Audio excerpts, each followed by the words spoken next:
Assalamualaikum sahabat Quran. Assalamualaikum sahabat Quran.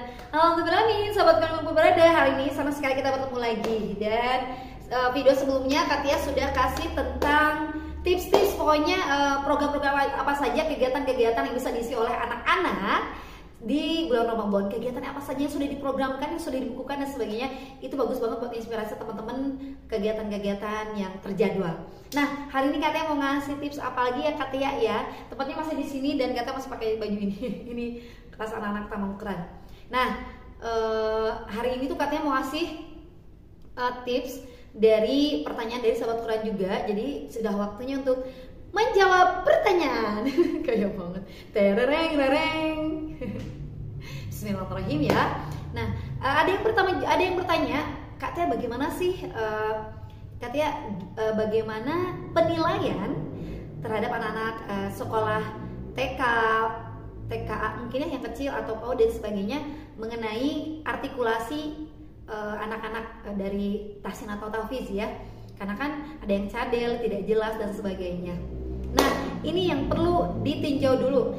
Sebelum Bu Guru, ini jauh sebelum Ibu Guru menilai penilaian ulang atau lulus atau A, B, C, D dan sebagainya, perlu dulu ditinjau dulu anaknya. Artinya ada peninjauan, ada observasi dan sebagainya.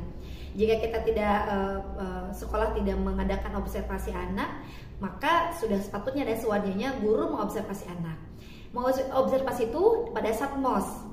Artinya MOS itu kan mau ada penilaian sebagainya kan. Nah, dilihat dulu anak ini ketika ngobrol, makanya banyak ngobrol tuh waktu kalau di MOS pertama tuh TP-TP, tebar persona anak-anak, TP-TP.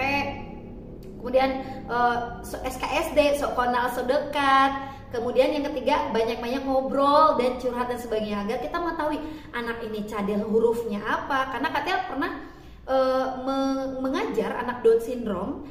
Pada saat itu anak Down syndrome itu huruf ta itu dibaca sama da, jadi tak semuanya tak.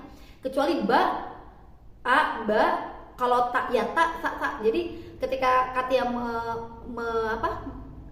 mengobservasi, meninjau kemampuan anak, oh jadi ketika saya jak pun oh segini gitu. Ketika ada pun segini, ini tuh Down syndrome yang belum bisa ngomong, benar-benar belum bisa ngomong. Jadi hanya keluar satu huruf. Nah, kalau ini bukan Down syndrome, hanya di kalangan anak normal.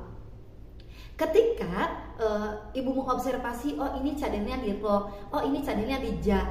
Ketika Bu, tapi gimana membedakan ja, da? Dia katanya juga pernah mengobservasi anak-anak yang normal, huruf ja dan da itu sama dibacanya.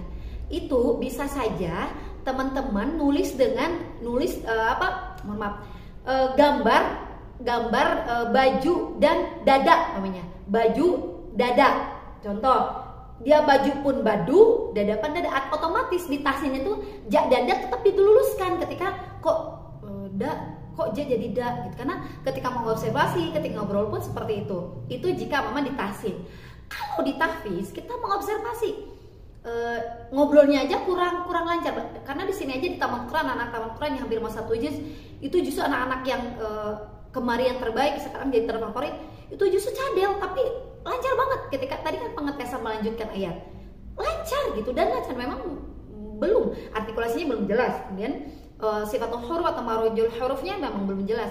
Tapi ketika ngobrol dan observasi memang seperti itu artikulasi dan soalnya, jadi diluluskan gitu. Jadi jauh pada saat penilaian itu harus ada observasi dan peninjauan agar kita lebih objektif. Karena ketika kita salah menilai kemudian terus berulang, maka ada yang namanya ya bertumpuk-tumpuk masalah yang ditumpuk oleh guru dan kita semua, maka menjadi anak-anak akan menjadi mendemokan diri. Artinya cukup lama tantrum, ngadat, rewel, uring-uringan gitu ya.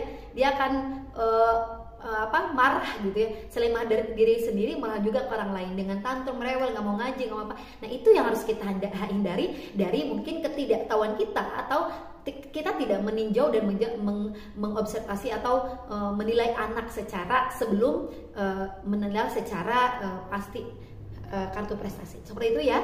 Jadi perlu sekali peninjauan, mengobservasi, harus banyak interaksi yaitu TP-TP, tebar pesona gitu ya, SKSD ketika MOS. Jadi MOS itu bukan hanya masalah motorik halus, motorik kasar, tapi banyak sekali harus kita tinjau gitu ya, kemampuan setiap anak, kemudian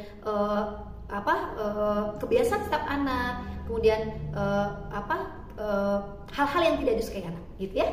Itu saja sahabat Quran untuk Pemberdayaan, semoga bermanfaat dan semoga saja bisa diamalkan, dan nanti kalaupun ada sesuatu bisa ditambahkan sahabat Quran. Pasti lebih pintar nih sahabat Quran karena pengalaman kita katanya semua segitu ya, dari speech delay, audio syndrome pasti teman. Ini show bisa berbagi lagi di komen dan share ya, di komen silakan yang banyak yang pengalamannya luar biasa, masya Allah, katanya cuma sedikit aja yang bisa dibagikan. Oke, segitu saja. Subhanakallahumma wa bihamdika asyhadu an la ilaha illa anta astaghfiruka wa atubu ilaik. Assalamualaikum sahabat Quran. Assalamualaikum sahabat Quran.